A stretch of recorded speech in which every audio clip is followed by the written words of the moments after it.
here if you see the two compounds, one compound is devoid of alpha hydrogen atom and another compound is having alpha hydrogen atom.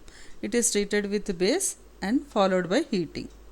So now let us see what happens. Fix the compound which is not having alpha hydrogen atom and use the alpha hydrogen atom of the second compound.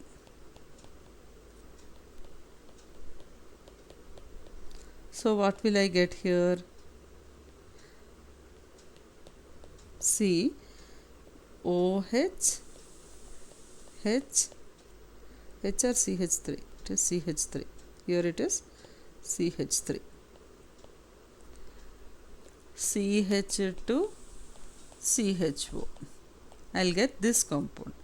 This compound on heating, it loses a molecule of water. OH and this H will go out. So what will I get? CH3 double bond CH CHO. So you will get alpha beta unsaturated aldehyde.